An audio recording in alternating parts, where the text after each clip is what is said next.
So, yeah.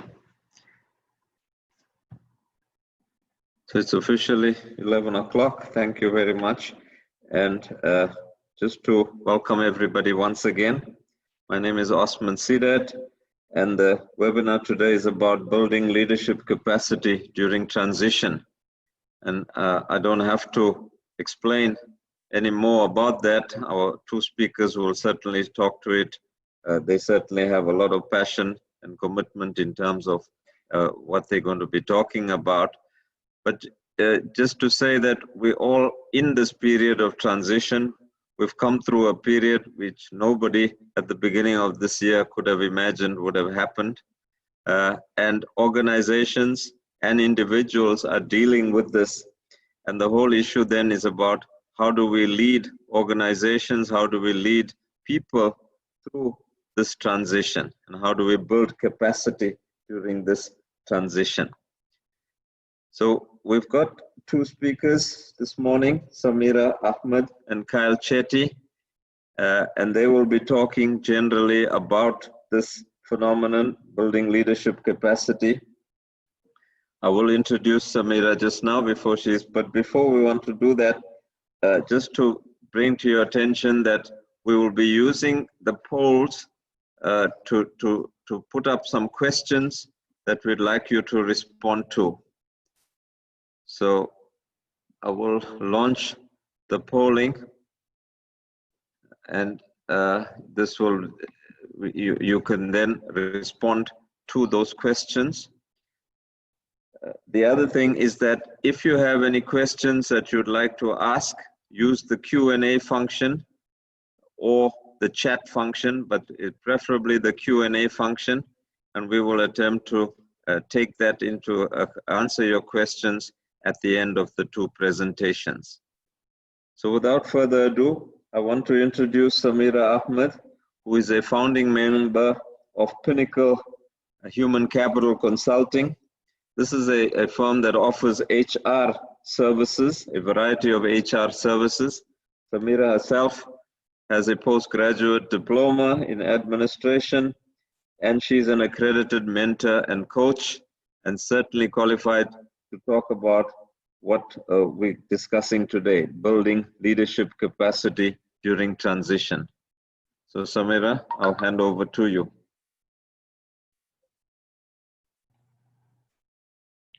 Thank you, Professor Sidat, for that warm introduction. It is indeed an honor to be presenting this session in collaboration with Regent Business School.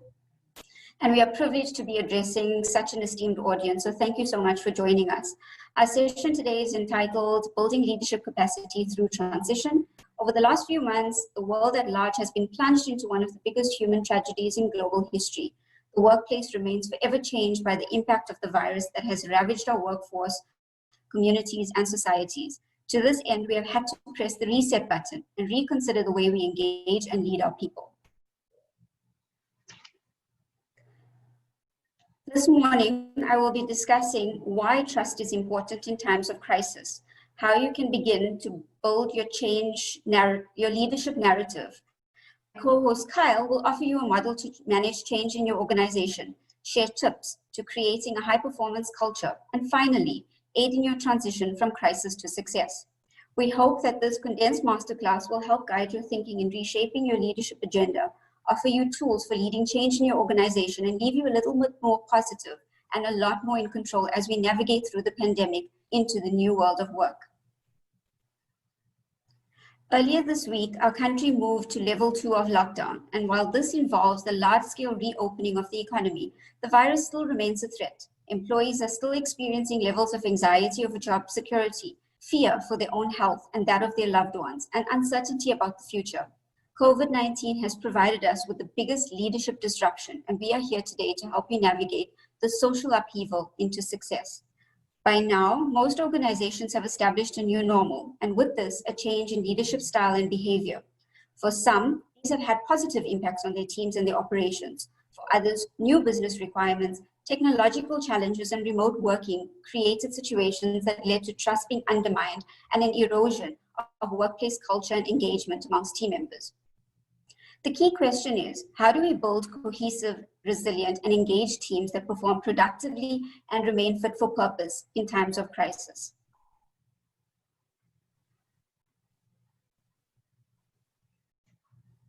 A recent McKinsey report indicated that employees felt organizations that responded particularly well to crisis were 4 times more likely to be engaged and 6 times more likely to report a positive state of well-being.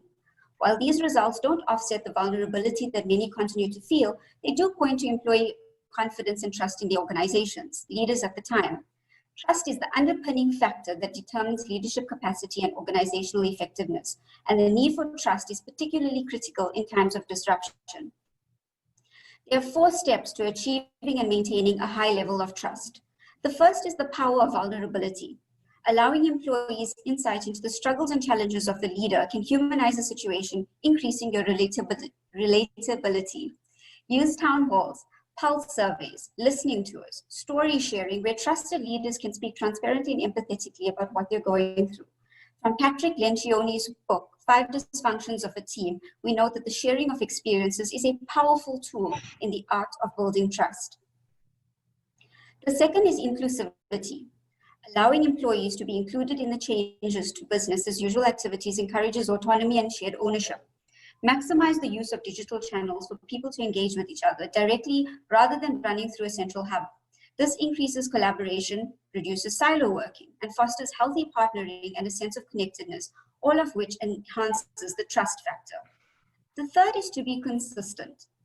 Develop a plan to embed changes beyond the pandemic. Keep your promises and follow through on commitments. This creates employee assurance in your leadership capability and will foster a trusted work culture.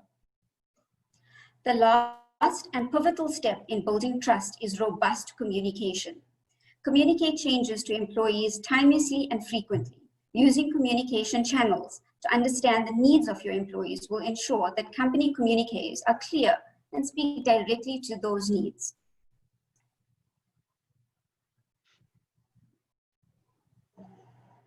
A company culture is a direct byproduct of the level of trust in the organization. Culture is either decisively created and nurtured from the very beginning, or more typically, it develops haphazardly over time through the beliefs and experiences of those on the team.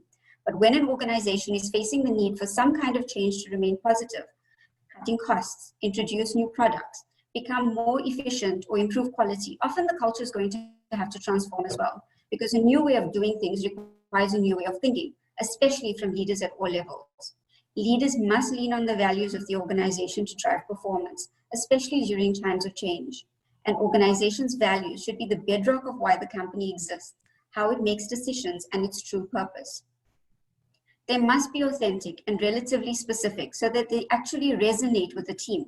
The iceberg diagram illustrates how the effectiveness of an organization at a macro level is impacted by how the values are demonstrated by its leadership team at a micro level. The need for trust in the workplace is a fundamental building block of any organization and can either make or break an organization's culture.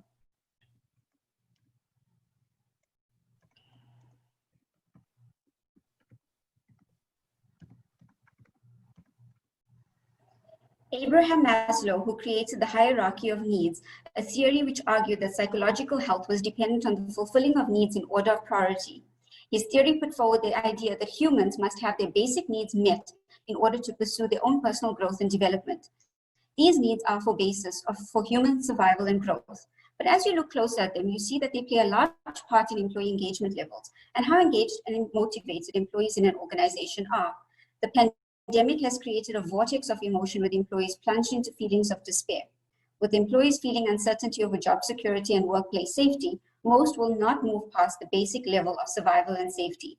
Disruption can provide some of the most important opportunities to deepen trust and commitment with employees in ways that not only ensure greater well-being for employees, but also position greater business success when the crisis is over.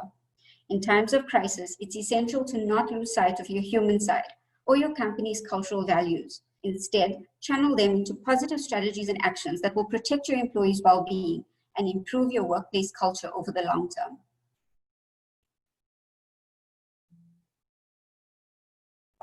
The emergence of purpose as a driving force is particularly compelling, given its overarching impact on all aspects of work and business. A sense of purpose can help employees navigate high levels of uncertainty and change and ensure that their efforts are aligned with their highest value activities. Research shows that employees who indicate that they are living their purpose at work are much more likely to sustain or improve their levels of work effectiveness, and that they have 4 times higher engagement and 5 times higher well-being. Potential actions to ensure a strong sense of purpose will include embedding purpose in how you talk to your employees. There are avenues for organizations to move from the why to the how in establishing and linking employees to a clear purpose. Link your organization's why to your employee communications. As you make changes in how the business operates through the crisis, consistently link the changes back to your purpose. Bring purpose to life. Share stories, again, through videos or town halls of colleagues who are embodying purpose through the period of crisis. Now is the time to celebrate and create role models of those who are living their purpose. Start a longer-term conversation about purpose. Begin the hard work of defining or revisiting your organization's purpose now. Explain how employees will play a critical role. A crisis should be viewed as an opportunity to evolve, not as an obstacle to overcome to return to the status quo. The pandemic has brought the necessity of human transformation to the forefront and demonstrated that business performance and productivity cannot be dissociated from people performance, potential, and emotion. Brands that are right now prioritizing the well-being of people, even at a financial cost, will be rewarded in the long run. COVID-19 insists that we adapt and march on. The question remains, how can we weather the storm and not be engulfed by it? In order to navigate the crisis and emerge successfully, business leaders should be thinking deeply about the following 4 specific actions as they consider their people agenda. The first is prioritizing people over profit. When a company proactively evaluates its current workforce capacity and capability and anticipates the future workforce it requires in order to reach its business objectives, and it is planning to workforce strategically.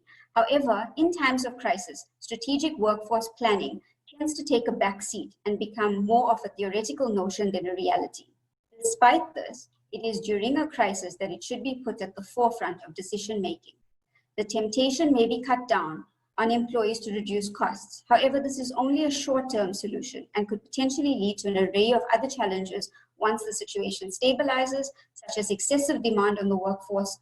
Instead, there are other ways to potentially reskill and redeploy the current workforce strategically. Deciding to let go of employees is always a difficult decision. Whether should it be deemed necessary, it is imperative that a strategy is in place to identify who your high-performing people are, as well as talent with high potential, allowing you to strategically decide which employees to retain.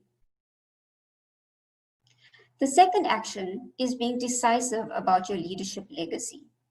Leaders can often get caught up in crisis management and often fail to recognize the impact of company culture, both on current survival and on future success.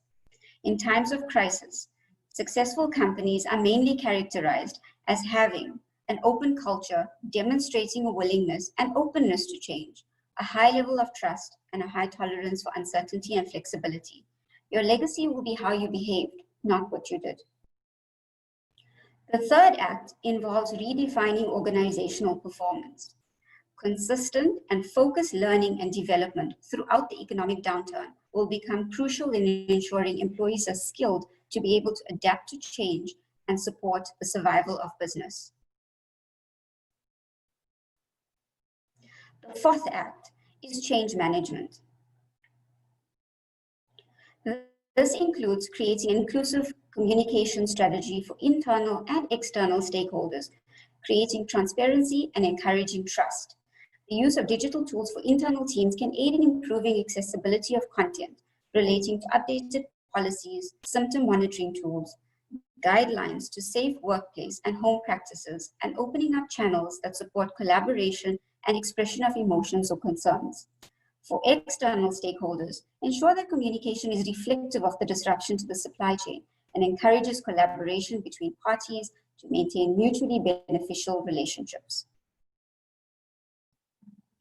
Before we move on to the final segment, we would just like to remind you to pop any questions or comments into the chat box or the Q&A, and we will address as many as we can at the end of the session. I will now hand you over back to the host, who will introduce Kyle. My co-host will guide you through building capacity for change within your organization to enable you to shift gears from surviving to thriving. Thank you, Sumaya. I'm Samira, beg your pardon. Thank you, Samira. Just while I got you there, there is a question, and perhaps we could take it now from Antoinette. And the question, and perhaps Kyle, you might address it as well before you start, the whole issue about the importance of trust. So perhaps you want to just, the question that Antoinette has asked is, how important is trust in leading people? And I'm sure you have some response to that in terms of the importance of trust. Absolutely. So trust is critical trust is critical. When employees feel trusted, it creates a sense of connectedness to the organization and its strategic intent. Employees are more likely to commit to the organization's goals and realign when a change in direction is required. High trust is directly proportional to the level of engagement and productivity. In fact, trust is that intangible factor that impacts your bottom line. So to answer the question, trust is critical in enabling any business in terms of organizational effectiveness. Thank you, Samira. So, ladies and gentlemen, before we continue, just again to remind you that there are questions up on the poll that you can respond to. Our next speaker is Kyle Chetty, who is an HR or human resource executive who has worked in a variety of sectors. And like his colleague, he's an accredited mentor and a coach. In fact, he's referred to as a strengths coach. And I'm sure we'll see evidence of his strengths as he talks to us. So without further ado, Kyle, you're very welcome to carry on the discussion. Thank you so much, Prof, for that. And thank you to Samira for your valuable information. And I agree, building trust and creating a leadership narrative is critically important during this time. And I think what's most important is to deal with the uncertainties and to fight COVID-19. And we've noted that governments across the world have implemented various degrees of restrictions. And for South Africa, starting with the lockdown effective on the 27th of March 2020, the lockdown continues to extend with different terms and conditions, and with quarantine and social distancing emerging as the key solutions. And in this spirit, bearing essential services, all organizations have mandated employees to work from home. Different people react differently to complexities and uncertainties, including the feeling of loss of control and anxiety around the well-being and around their financial security. This is a big change to us.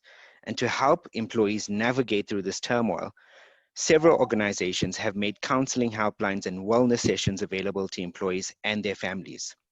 Workforces across organizations are attempting to work through this change while also solving for the change in their personal lives. And in doing so, most are undergoing a range of reactions as depicted by the COVID-19 change curve. Many of our employees and leaders ourselves will go through this change curve from denial, frustration, and move into depression. As leaders, it is important that we support our employees by taking them along this journey to acceptance and commitment. Organizations and leaders need to actively coach their workforces through the stages of the curve and pull them up from the valley of despair, which is expected to have a deep impact on their morale and productivity.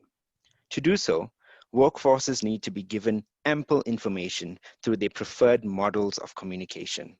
In addition, appropriate and quick adjustments need to be made in systems, processes, and structures to drive the whole organization towards acceptance and commitment. Leading and inspiring employees amidst a global pandemic is only possible with compassion for workforces and communities. The need of the hour is for leadership to focus inside than outside. This will enable them to lead from the heart and the mind.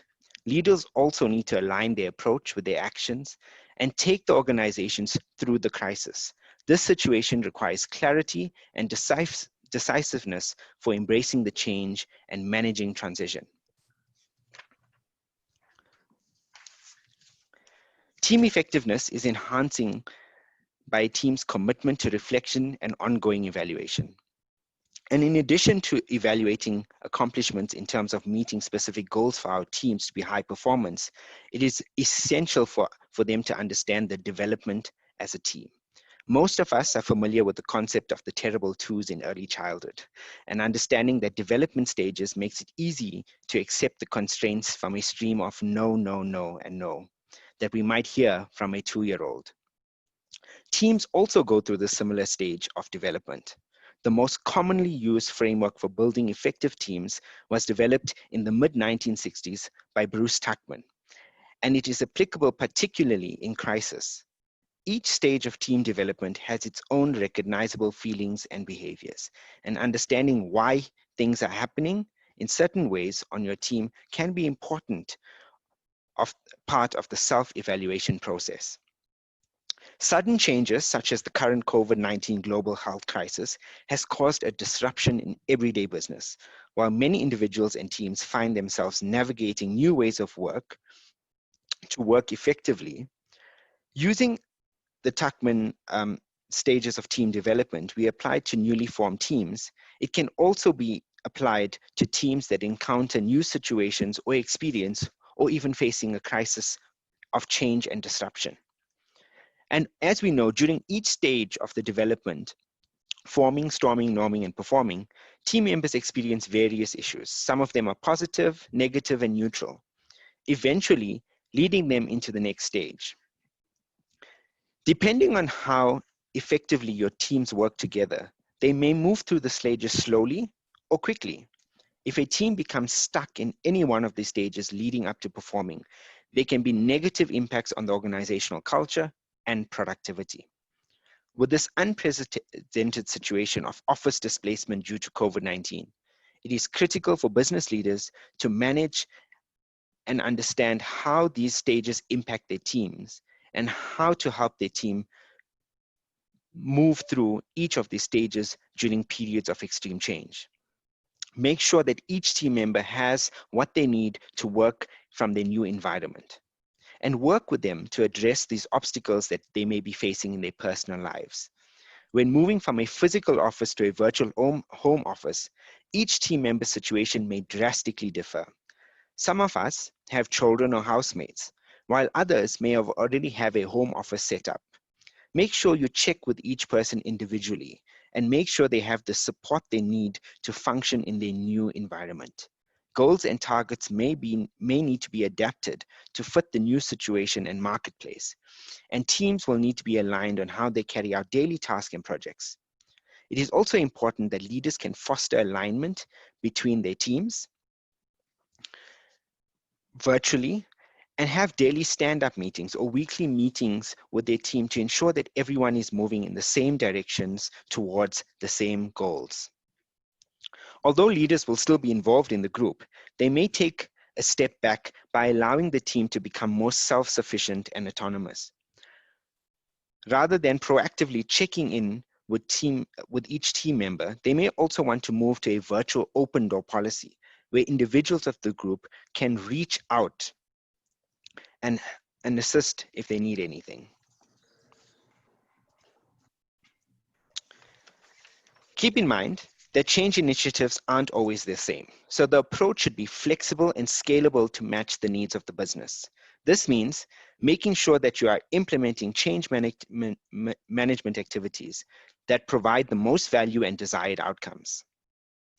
Using structured change management approaches will help you build change awareness as your employees become more comfortable with the new ways of working, such as serving as extensions of and connections between project teams and impacted team members. Implementing feedback channels to gauge communication effectiveness, adoption, areas of resistance, and areas of acceptance. Enabling and increasing the use of virtual and remote demonstrations, training, coaching, and continuous improvement with the use of collaborative tools. And most importantly, provide sustained support and peer level.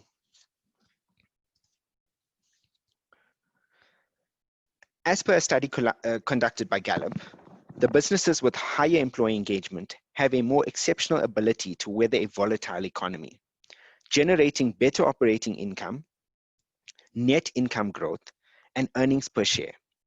Engaged employees of organizations tend to pull up their sleeves and prepare their companies to respond to the market turmoil and crisis.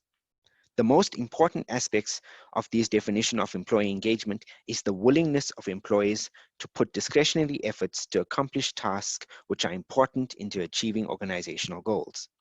According to Johnson, the 4 most highly rated responses for employee engagement are leaders who inspire confidence in the future, managers who recognize employees and emphasize quality and improvement as top priorities, exciting work and the opportunity to grow and develop, and organizations that demonstrate a genuine responsibility to employees in their communities in which they operate.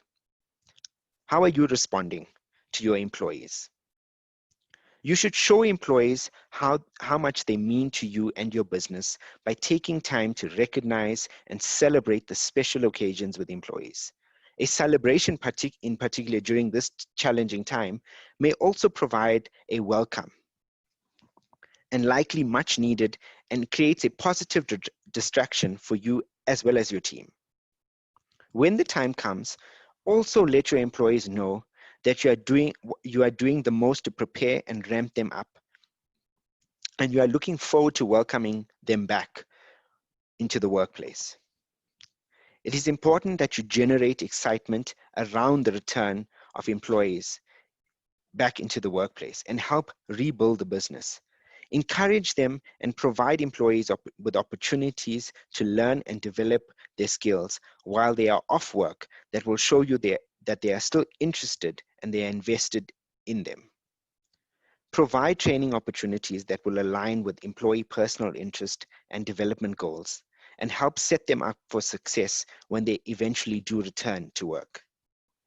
Ongoing training or personal development or retrenchments may put individuals in a difficult situation, which sometimes is out of their control. It can provide a distraction to employees and it can affect their sense of accomplishment. The effort that employees make to remain connected with their teams will be rewarded, as engaged employees will be more likely to return and contribute when the business is able to return to its normal functions. Consider changing how you reward performance by allowing your team members to play to their individual strengths.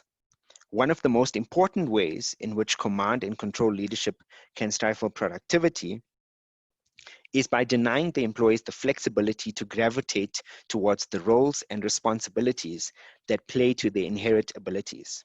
Strategies that allow individuals to identify, develop, and use their natural talents so they become strengths will have potential to dramatically improve the workforce productivity. Recognition is highly correlated with improving employee engagement, and in turn, improving job performance can capture business value. The right recognition program can have a measurable impact. Giving and receiving recognition are both behaviors that generate trust amongst people, which drives feelings of belonging and positivity. Ensure that you are thanking your employees and acknowledge that they are critical to the company and recognize their contributions. Assure them that you are committed to their safety and their well-being as leaders. And it's important that you give them that sense that they are valued, that they are belonging to a company who has their best interest at heart. Set clear but flexible expectations, and it's important that we manage outcomes rather than inputs, and it is generally a good approach to people management. Under the current circumstances, however, we understand that it may be important for you to recognize these efforts and results over time, while you also adjust to the new priorities and challenges. Clearly outline the desired outcomes and the timeframes and support your team in how you deliver them. It is also important in ensuring that your teams have the necessary resources to deliver. In conversations with clients, the number one issue raised is that teams feel stressed and the workload has increased. And without the necessary support mechanisms such as system access, the right hardware and software, and restrictions, high data bills, this can have an impact on their performance. Actively make more space for feedback during this time.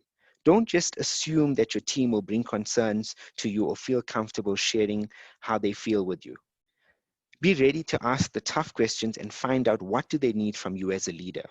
What roadblocks are these individuals facing? Are they clear on the outcomes and how to get there? And how are they coping?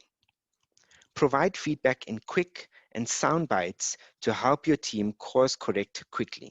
As much as possible, feedback should be delivered over video conference and not over general messaging platforms. Inviting feedback is just as important. And while there are many feedback models, we recommend the Pendleton model, as it also encourages two-way feedback and promotes ownership and accountability. Ensure that you are allowing feedback to come to you as a leader. Make sure that your staff members are comfortable enough to give you feedback. Don't be afraid to be challenged by them. It is important that feedback is two ways. Maintaining productivity is critically important during this time. Equip your people leaders and your managers. If not more, they are also confused and stressed as your individual contributors. You need to make sure that they feel confident and well equipped to communicate the most critical information to your employees. You will need to be able to provide them the right resources. People leaders also need to listen to their employees and make sure that everyone is aligned. It is important as a leader that you are providing training and key messages to help them communicate and also respond to the questions and concerns that they have. Personal challenges aside, we understand that the work must go on to ensure that our teams offer maximum productivity. And leaders, we need to help them find this balance. We need to celebrate the wins. We need to maximize on the low-hanging fruit and walk alongside our team members to conquer this disruption. We don't have to figure all of this out on our own. In fact, we shouldn't even try to figure this out. What we should be doing is engaging with our team in planning the responses for COVID-19. There have been some job responsibilities that may have decreased or stopped entirely. It is up to us to set new priorities that have popped up in the marketplace and realign their focus as a team to ensure maximum productivity. It is also important for us to build our team, and we really understand that the reality of life post-COVID-19 has not fully sunk in yet. There's consequences for our business, there's consequences for our organization, economy, and our social society. And this will play over for the rest of 2020 and beyond. But right now, we really need sober, smart, values-driven, and focused leadership. Remember the age-old saying, crisis does not build character, it reveals it. There's no playbook for leadership when the stakes are high, and there's certainly no playbook for what we need to face in the 21st century pandemic. We are all facing threats on multiple fronts all at once, to ourselves, to our families, to our employees, customers, suppliers, and so forth. Even the Dean of Harvard Business School could not even offer few good insights for companies facing the new reality. There is no silver bullet for overcoming this. And today's realities are quite different than what they were on Monday and vastly different from what they were last week. It is important as leaders that we leverage off our team. Remember, you're not in this alone. Bring your team together to ensure alignment on plans, priorities, and contingencies. Engage with them in scenario planning. Work with them to differentiate the truly important task from the merely urgent and help them to do the same with their teams. Ask them, how are their families feeling, to help ensure everyone is tapping into their emotional intelligence to lead and manage in the right ways. Even in the normal times, working with remote teams presents extra challenges. With most people now working remotely, set up multiple new ways to keep in touch. And as a leader, pay attention to your communication style and tactics. Be deliberative and be as visible as you possibly can. Be clear and specific with your messaging. What do people want to hear? And don't be afraid to repeat the key themes. Help people focus on what they can control in the bad time and it's important to also move them from a state of negative to positive and embracing this change.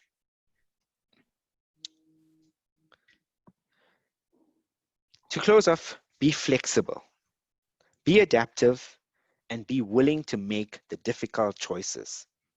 Nobody has a crystal ball, but read up on the macroeconomic implications of your business, industry, and sector so you can make better decisions as a leader. Anchor everything in what's most important. It's the safety of everyone you're responsible for. Ensure that you have clear business protocols and expectations in place and fine-tune them as necessary. We understand that working from home is only the first step. What else needs to happen in your organization for people to feel safe, engaged, informed, and useful? Are you ready as a leader to adapt to the new normal? Most of all, you must communicate with credibility and optimism. Be realistic, but be positive. And don't shy away from sharing important information during this time.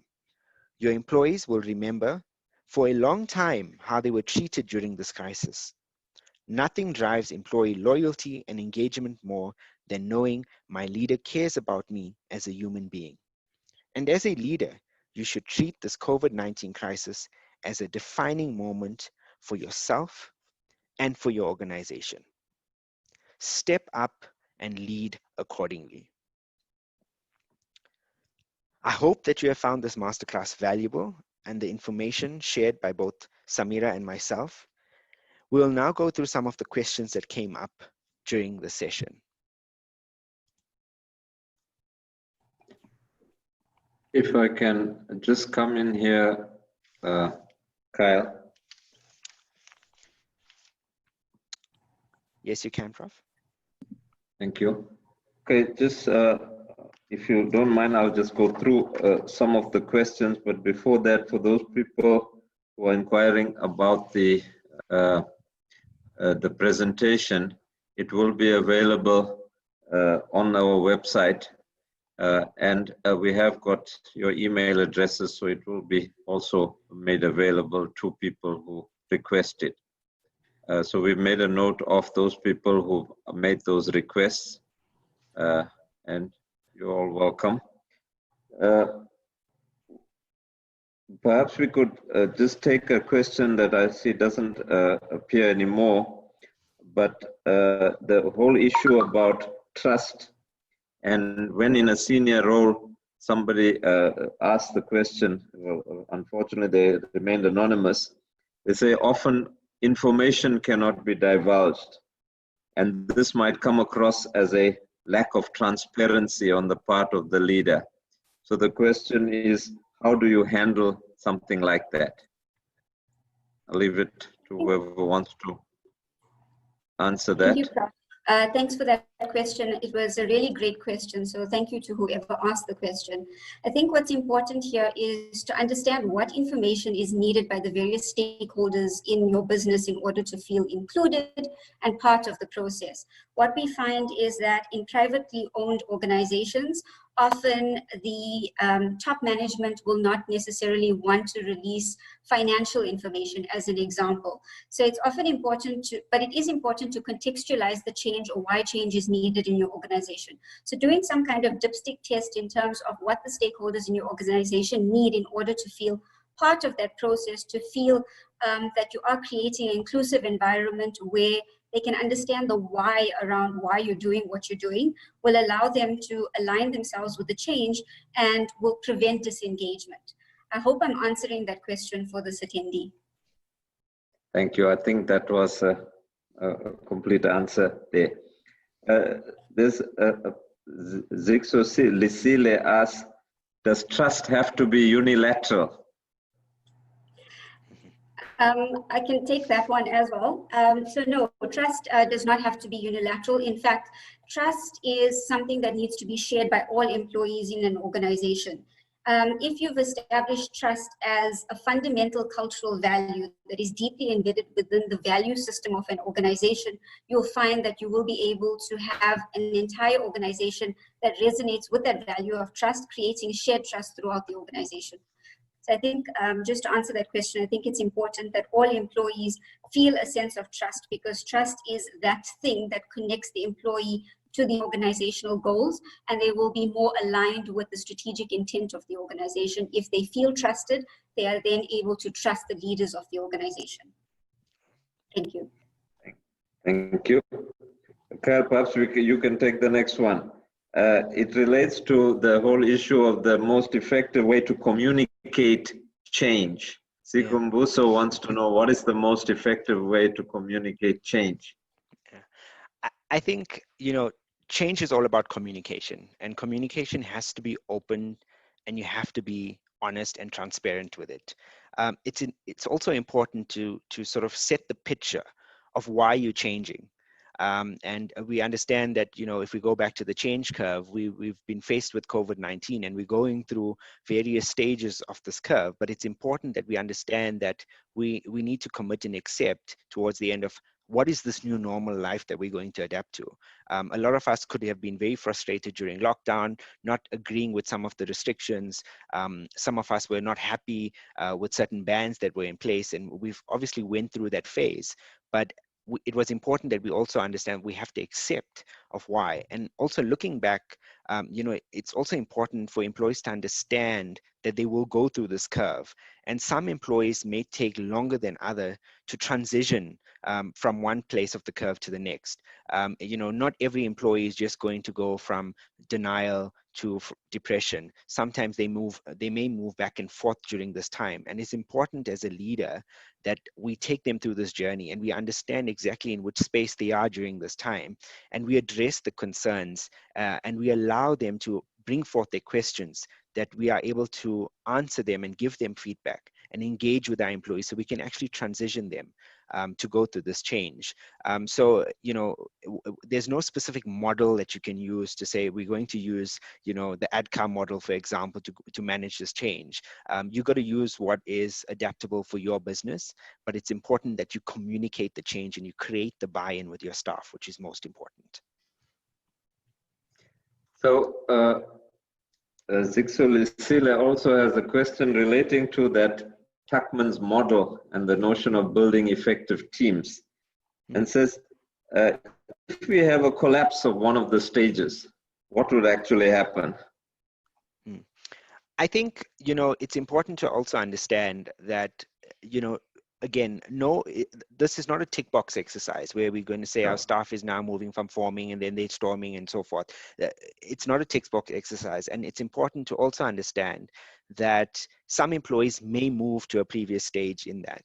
And it's important as a leader that you address and that you deal with the conflicts that lead to this collapsing. And it is normal and it can happen through any change process.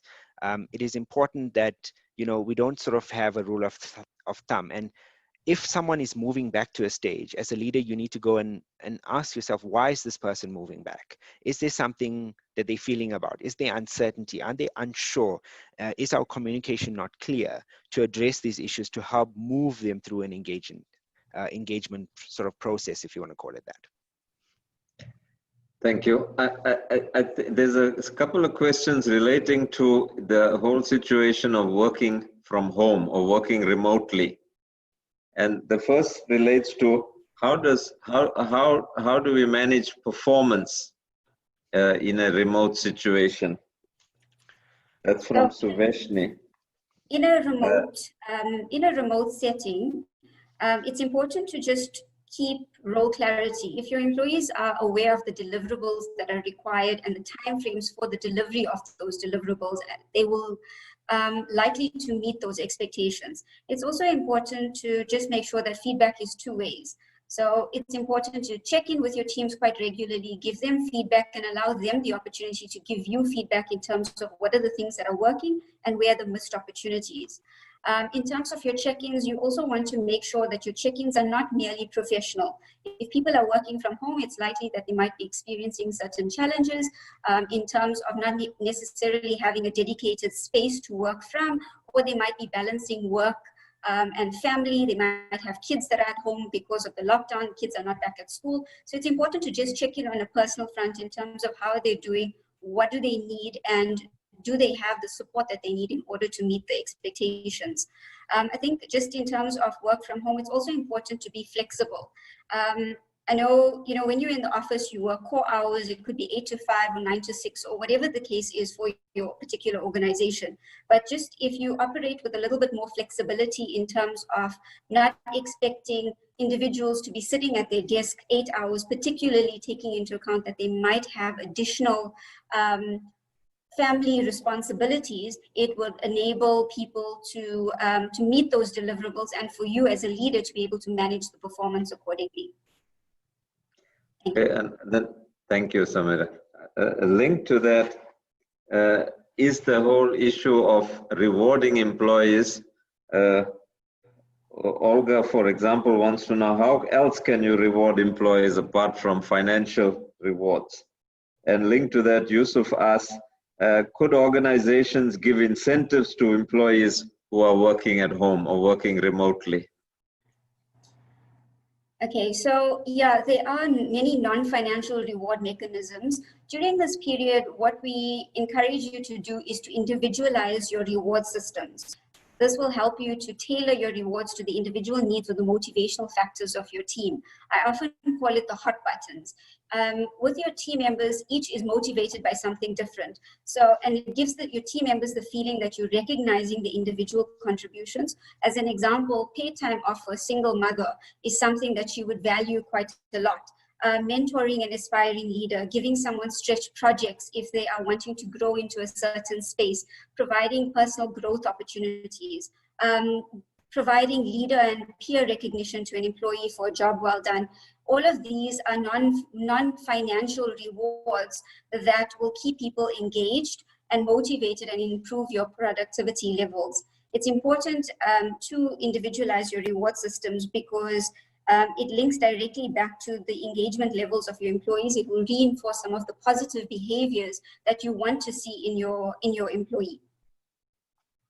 Thank you. Thanks, thank you. Okay, so Saveshni asked a broad question, and I'll put it again to both of you. She asked, what are some of the things leaders should avoid? And I'd like to answer that initially by saying, well, the breakdown of trust is one of the key things that you should avoid. The credibility of the leader, as said earlier, is critical. But let me ask Samira or Kyle what they think. I think, as leaders, we're all not perfect, and we also need to adapt our leadership style to ourselves. So while we have, leaders, that do some great things, we also find leaders that also don't do so well in certain things. And it's important that we set expectations as leaders so people know exactly what they can expect from us. But I think, like you said, building trust is vitally important, and you need to be a credible leader. You need to ensure that you allow your team the platform that they're able to communicate with you, that you're taking them on a journey with you. I always say that you can't manage people, you manage processes and you lead people. And it's important to remember that. It's because if, a simple example, if you have a 2-year-old or a 3-year-old, you can't manage them by saying no all the time. They have their mind of their own and they're going to push boundaries. But if you lead them, it's important that you take them on this journey, that you communicate with them, and that you do what you say. And that's sort of how you also build credibility with them. And it's important to know that they have your support, and you're not going to give them all the right answers. You're not going to do the work for them at times, but it's important that they know that you are there to support them. So I think hopefully that answers the question. Thanks. There was a question from Isaac, and again, it relates to this whole thing, and perhaps there's a related question from Daylene that talks about what are the effects of micromanaging people during this transition? And Daleen wants to know, for example, how do you keep people engaged in a virtual situation, given that you don't have direct, what she calls eye-to-eye contact with employees? That's a great question. And the effects of micromanaging, particularly during times of transition, can undermine competence and trust. It can promote negative behaviors and lead to disengagement and lowered productivity. So again, in terms of keeping people engaged, even in a remote setting, you want to make sure that people have role clarity. And it's also an opportunity for you to go back to their KPIs. What are the things that they were required to be doing during lockdown? Is it still current? Is it still relevant? Do we need to renegotiate the terms around or the expectations that are required, and ensure that they've got the right resources and the right support in order to meet those expectations? And if you enable your feedback mechanisms, like using the Pendleton model that Kyle alluded to earlier, you will find that you will be able to engage with them quite effectively in remote settings. Thank you. So anonymous attendee comes back to say that because we have different business units in organizations across provinces, people, all employees are not engaged at the same level. Well, perhaps the issue is really that you can't expect all employees, regardless of where they are, to be engaged at the same level. But how do leaders deal with what anonymous attendee calls rumors that people feel unsure about their job security and the uncertainty about their continued employment? How do you manage those expectations or fears? So there's two things that are vitally important for the purposes of this question. One is visible leadership. Visible leadership is vital. Your leader must be seen to be supporting and providing the resources for employees to feel supported and engaged throughout this process. So it's important that leaders are connecting with their employees, like I alluded to earlier. Doing the frequent check-ins on a personal and a professional level will help people to feel connected to the organization and the changes that are taking place within the organization. The other thing that's critically important is communication.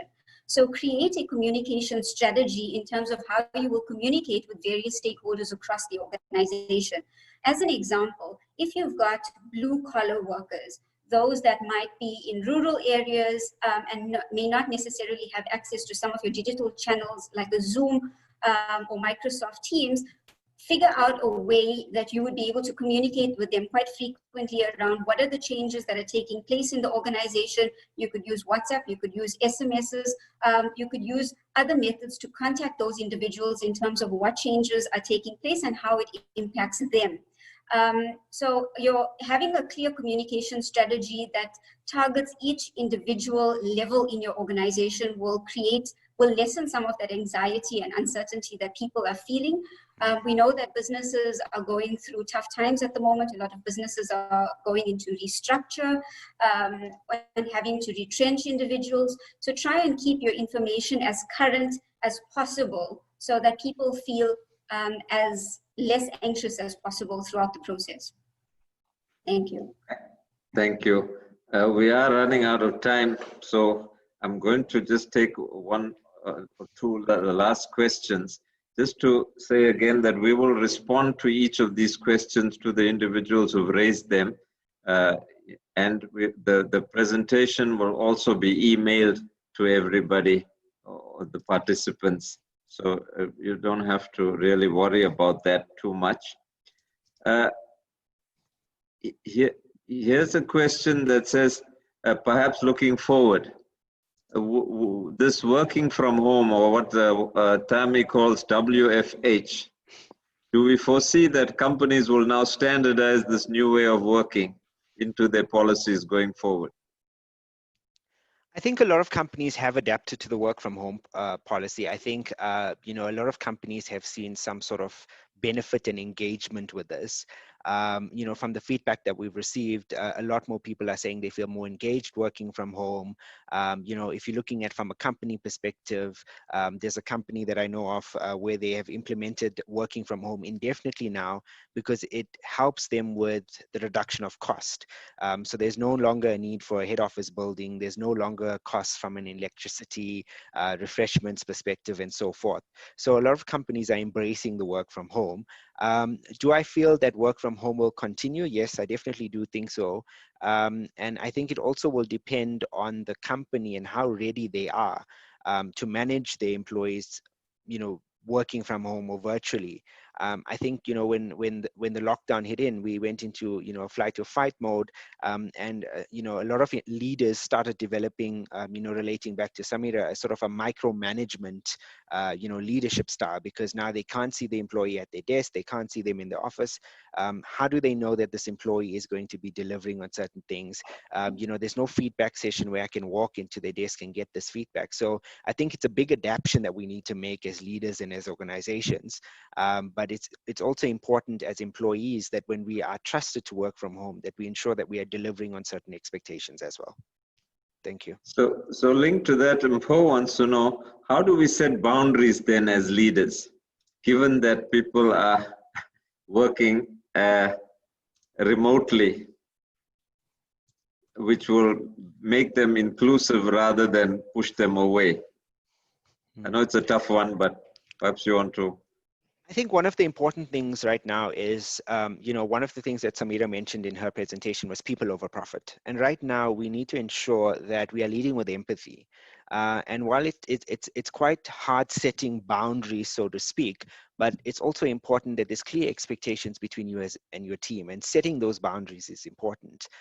You know, with people, they're going through this change. They're not used to working from home. There's changes that we need to adapt to understand. For example, when there's working from home, there's challenges with kids. You know, there's household responsibilities that we also need to conform to as well. So it's important that, you know, we're allowing this open door policy, but at the same time, we're showing them support. And as a leader, you need to set those boundaries with your team in a supportive manner. So you don't want to shut the door on them or, you know, disregard their concerns. It's important to address their concerns in an empathetic way to show them that you still care, but allowing those boundaries to be set to say, when you're faced with this type of situation, this is how I think you should deal with it. And also allow some pushback, if I may put it that way, to allow them to do some self-reflection on how they can answer some of those questions that they pose to you. Thank you. Okay, so we'll have to conclude now. And this is, again, as Shamima asked the question about the effects of a permanent work from home situation. And Deshi Hafela asked, should leaders be conducting some kind of an analysis within their organizations to actually look at something like that? The effects of this, you know, the change, the costs of COVID-19, and the savings if they have those from working from home. So I'll just combine those last two as a concluding the last questions. Thank you, Prof. Yes, I think those are very important questions. I think South Africa in particular has very different socioeconomic conditions and IT infrastructure in comparison to first world countries. We've been talking about the fourth industrial revolution for many years now, and I think that this particular pandemic has caught quite a lot of companies unaware in terms of the digital disruption that it's presented. And I think as a result of that, companies are now having to press that reset button and go back and reevaluate how do they change strategies and how do they enable remote work and make sure that it is effective and it is feeding into their strategic intent and meeting the organizational goals. I do think more and more companies are considering you know, allowing the work from home or the remote work enablement to become permanent. It has huge impact, positive impact from a cash flow perspective. And I think that more and more companies are looking at how they can move into a digitalized space and even if it isn't permanent in terms of work from home, converting e-learning solutions as an example to make sure that people can work remotely as and when is required, just so that they remain current and relevant and are able to sustain themselves through any future disruptions that might occur. Thank you so much for that. Well, people, unfortunately, we've come to the end of this particular webinar. I want to firstly thank our two speakers, Samira and Kyle, for their insightful comments and their sharing their extensive knowledge with us.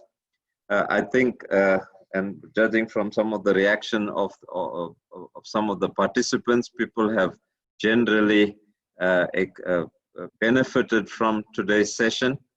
As I said earlier, this will be available on our website, on the Region Business School website, but it will also be emailed to the participants who've requested it. I just want to remind everybody again that the programs, Region Business School is an accredited higher education institution that has a range of programs right from the NQF 5 level, the highest certificate, right up to the doctorate level. And they are essentially about increasing people's employability. And we trust that if you require any further information, that you will go to our website or you'll make inquiries at our offices, both in Durban and at the regional centers. Thank you very much for your attendance, and thank you once again to our two speakers. And I wish you all well, and please stay safe. Thank you very much. Thank you. Thank you very much.